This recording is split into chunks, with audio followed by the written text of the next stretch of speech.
Hello, my name is Elizabeth Gonzalez, and this is my digital field observation video. The first thing that I noticed about the school when I first walked in was that it does seem like a very safe environment.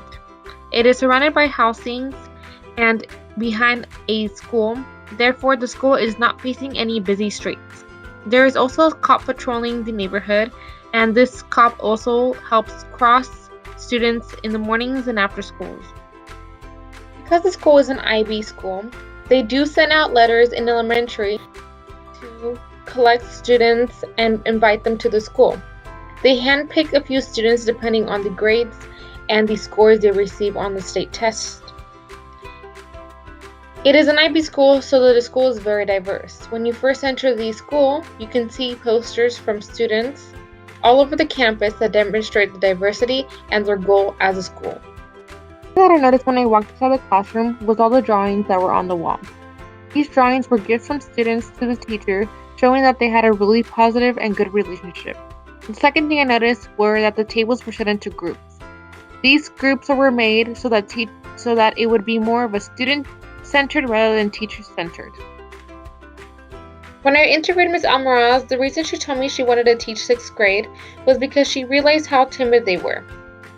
Her goal was to be able to build a relationship with them, build a trust, so that they are able to speak up during class and be able to be successful by not being too shy to ask any questions. So when she conversates with the students, she tries to add some slang words like "that's chill" or "that's cool" to be able to connect and relate with the students, but also keep it at a professional level. For the most part, you can tell that the students respect her. I believe that when teachers have a good connection with students, they will respect them more. And you can tell because even the 8th graders still go to visit her and still go to talk to her when they have any problems. The 3 aspects that I noticed throughout my observation was student management, student involvement, and student-to-teacher relationship. There's a lot of classroom management.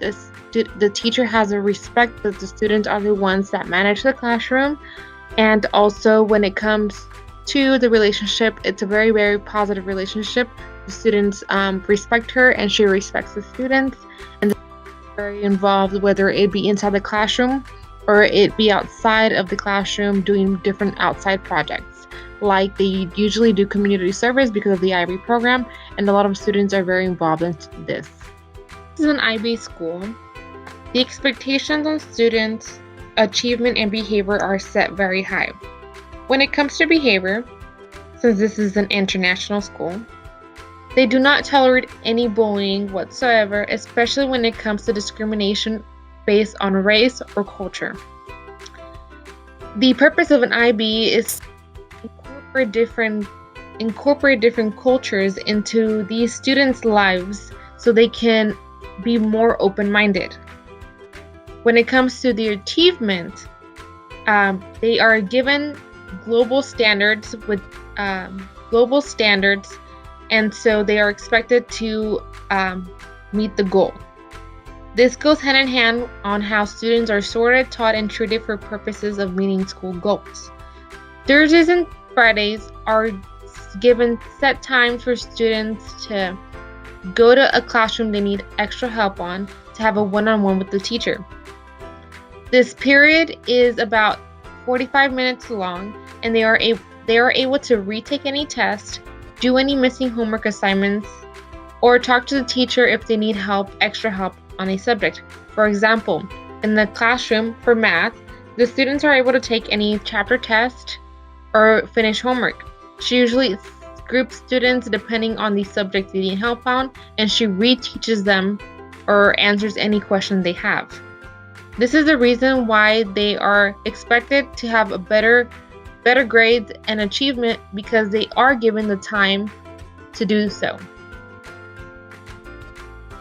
Something that stood out to me was that the school really wants their students to achieve, and they want to have a positive relationship with them. Whether it be the teacher or the staff, they go above and beyond to show the students different ways to achieve. For example, Mr. Lopez is one of the school counselors, And he always creates these funny news reports of him talking and saying like, "Hey guys, in today's show we are going to talk about college." And he tries to make it fun. And then when he talks about bullying, he brings in his child's action figures and starts fighting. And then saying, "This is how you resolve a problem instead of fighting. And they use these new forms of technology to involve students instead of telling students that they have to shy away from technology and shy away from social media. The teachers and administration learn different ways to incorporate social media into the lives in a positive way. Students are given the freedom to express different ideas inside the classroom and contribute by teaching students the way they math problem. But not only do they contribute inside the classroom, they also contribute outside.